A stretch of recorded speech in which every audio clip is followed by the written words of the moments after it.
I think evangelism is necessary for all Christians. I think we're called to. It says we're supposed to in the Bible.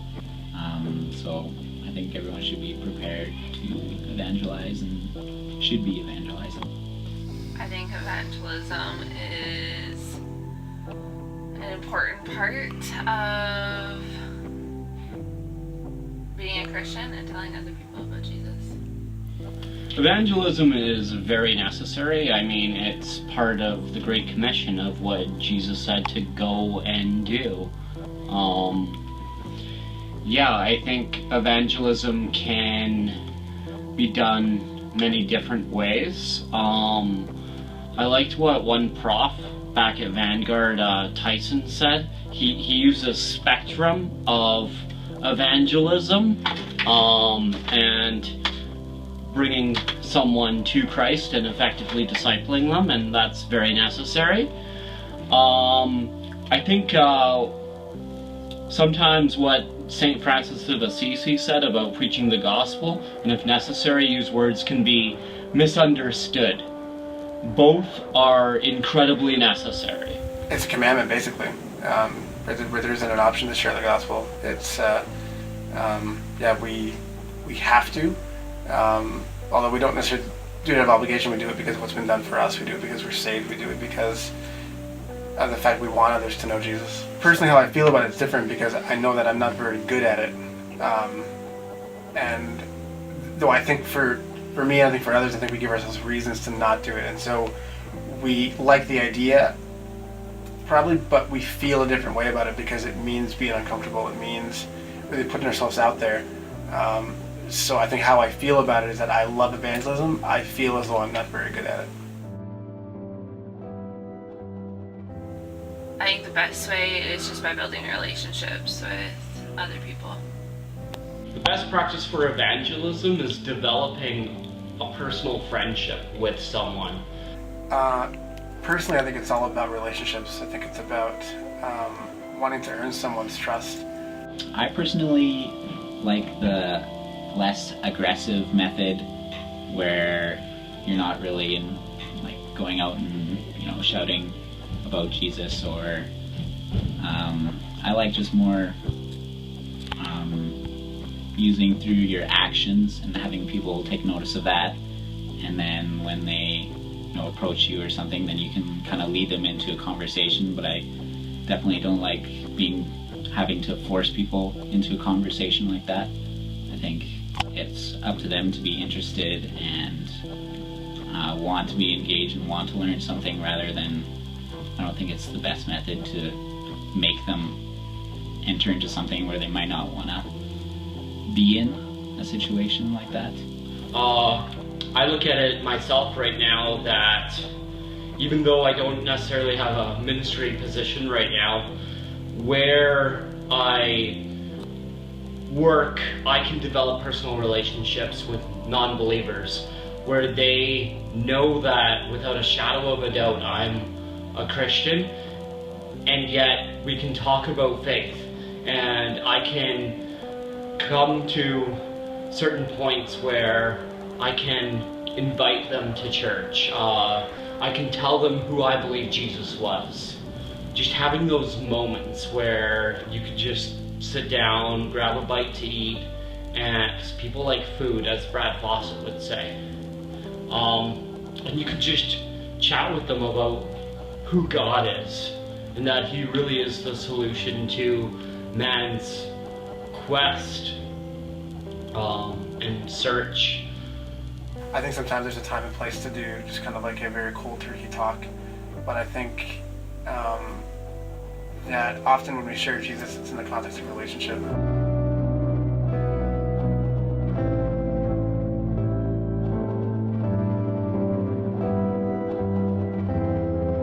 Think of religion as a way for people to find a way to explain where we come from and who we are.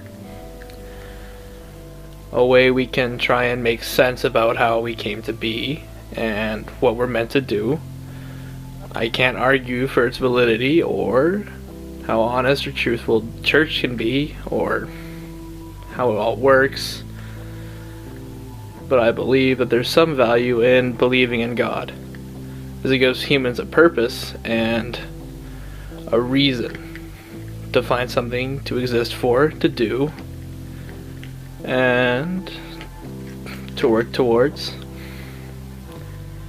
But as it also is a big issue, it kind of does cause a lot of problems, but overall it has been valuable in today's society and past societies as building, as well as stopping cultures. That's not very fair, but yeah. So religion's a big driving force for humanity and will continue to be forever, because religion's how we explain who we are and where we come from. Extremely useful to get power, but besides that, it's pointless. Why? Because it's like the most influential thing in the world. A symbol means more than anything else. Everyone can follow the Christian religion because they know what the cross is. Personally, I don't care. Right? If you can convince me that you're right, you earned it. Because it's hard to get in my brain to unlock the full potential. But if you can prove to me that you're right, they can go ahead. I don't affiliate myself with any religious finality, I guess would probably be the word I would want to say. What I don't understand, why do you have to try and define exactly what you believe and stick to it? If you label yourself, then you're closing your mind to other opinions and you're closing your mind to other ideas that maybe in your subconscious mind you might want to look further into, but because of that label, because of what you're doing by calling yourself a Christian or whatever it is, religion breeds separation, and separation is not what people need right now. It's never what people needed, because separation breeds differences in beliefs. And when you're passionate about those beliefs, then problems start arising. Conflict and war. And we've seen that throughout history. The Christian God, I'm not too sure he exists. Can't say for certain. You can't say for certain for anything, but it's highly unlikely he exists. Now, some higher form perhaps, but I believe Epicurus put it best for God. He's a Greek philosopher, I think from the 5th century, but he asked if God is willing to prevent evil, but not willing, or willing to prevent evil, but not able to, then he is not omnipotent. If he is able but not willing, then he is not benevolent. If he is both able and willing, then why does evil exist? And if he is neither able nor willing, then why call him God? I doubt the validity of miracles he's claimed to perform, but I believe his basic tenets, such as treat everyone, basically, I'm paraphrasing, but with kindness, and I mean that's something I think we all incorporate into our everyday lives. Christians, I think everyone, no matter the religion, has the right to seek, every individual has the right to seek some sort of comfort and spirituality if they so choose, as long as it's more of a personal thing and not in government and schools. I'm okay with everything like that. Yep. The church, not a big fan. They have done some questionable things in the past and still are doing some questionable things, especially current examples would be AIDS in Africa, not promoting the use of condoms to help mitigate some of the risks of AIDS, stuff like persecution of homosexuals, of atheists, of non-Christians in the past, the witch hunts, the crusades, that stuff is all, and the new pope's better than the last few, but I mean, one of my big concerns with the church too is the protection of pedophiles in the church. I think that's disgusting and is a big problem. It's almost like forcing someone to play with your own toys that they don't want to play with. You know what I mean when I say that? It's it's not for me. If it's for someone else or whatever, then all the power to them, that's great. But as long as it's, not kept on an aggressive level, then there shouldn't really be a problem. So, after looking over people's answers to the questions, there really wasn't much surprise with the believers. All the same, all shared with me, unfortunately, that they don't believe that they're good at evangelism, though. And that's sucks to hear, right? So one thing that one of our interviewees said was that evangelism is a commandment and like an order from God, and that's something I've never thought about in that context, and that's definitely super important to consider and to remember. In regards to the non-believers, I personally interviewed 2 people that I know personally. One's been my best friend since junior high, and the second I just work with, but both I have a personal relationship with both of them. And from asking them those questions, I have gotten to have God conversations with them. So that's evangelism on its own, and that's super cool. With my friend Tyler, for instance, I'm going out for coffee with him in just a few days here, and we're gonna talk more about what he said, and that'll be great. When I asked them about the church or about religion, they seemed to focus on Catholicism, though, and this idea of power, and one of them even brought up the Pope and child molestation and protection of child molesters within the church, referring to popes within Catholicism. So that was interesting to see that people's mindset of the church and of religion is so highly based around Catholicism. Yeah, just an interesting trend I noticed with all the believers was that they all said kind of the same thing along the lines of relational ministry or friendship or having a personal relationship, or however they iterated it, but that idea of building a connection with someone and being able to connect with them first on a more basic level before necessarily going to approach spiritual things. I didn't expect that to happen because we interviewed just a lot of different people.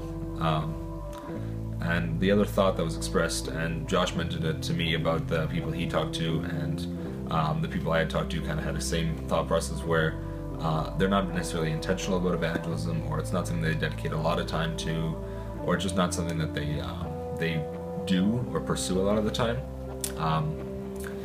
And a lot of the people we talked to were people who work in a church, they're from a church, they volunteer at a church, they work in a church, they do whatever, they're involved in that.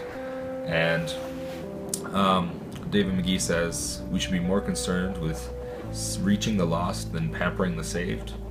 And it was kind of interesting because a lot of these people, their goal is pampering the saved. That's kind of their job. That may not be what their intentions are, but that's kind of how they're living and how they're reaching what they're doing in their spiritual life. So it was kind of interesting to see that people who necessarily didn't think they were good at it or didn't dedicate time to it, their concern was, again, not for that. And that's kind of non-scriptural. We should be more concerned about lost souls and people who, when they die they're going to hell. And then we should be about, is the air conditioning at a certain temperature, or is the language in the sermon, at a certain vocabulary level. The other one was with non-believers. It was interesting just to see kind of where they were at. I only have like a few connections with different non-believers. I'm not super involved outside of the church, and just the people I know for a lot are in a similar state where they're pretty closed off to spiritual stuff, or they're not interested in it, or at least in having conversations with me as somebody who is working at a church. and it was interesting to see their perspectives in the video of very, drastically different, from very open to spirituality to very closed off to Christianity, but open to, the idea of God. Like, there was just a very wide spectrum of different possible options. So it was interesting to see that too, and it was kind of, you could see with this spectrum, with how all these different people, where there's a diversity of ways you can connect with people. It's not like a one-size-fits-all method for evangelism. You have to have a process. You have to connect with each one separately and have like an individual process with each one. And that was just one thing that stood out to me. I think that overall, the reactions that I got from both Christians and non-Christians, when I asked them about their thoughts on God and Jesus and the church and evangelism, and on Christians and Christianity in general, I think overall, the responses actually surprised me in a way. The non-Christian responses that I got recognized that there is a higher power for the most part that they believe in, but they don't like either limiting themselves to one religion or allowing Christianity to define them. There's just this whole not wanting to put all your eggs in one basket, and fear of restriction that is really just grabbing these people, and it's scary for them, I guess. The misconception that Christianity sets boundaries, when it's the total opposite. Jesus sets you free, and religion sets boundaries, and it's hard, I guess, for these people that are not raised in the church or raised in a really harsh Christian environment, for them to be able to separate and differentiate between the two. As far as rules and restrictions and freedom and grace, they kind of go hand in hand with each other, these people, and that's really hard. And I guess that's where our role as Christians comes in, where when we evangelize, this is what we're supposed to be explaining to people and displaying in our lives and in our actions, and what we do and what we say, and how we interact with people in our community, and even our friends and our family, the people that we see and talk to every single day, like my coworkers. There's a need to belong, but there's also a fear of commitment, I think. And I guess my thought is, how do we evangelize and not necessarily prove, because we're not trying to win an argument, we're trying to win a soul, and that happens through conversation and understanding and contemplation. And I guess, like, my thought process is, how do we accomplish that without saying I'm right, you're wrong? And how do we show them the love that we feel? How do you and can you make another person feel what you're feeling? And I think that's probably what I'm going to be wrestling with now after this assignment.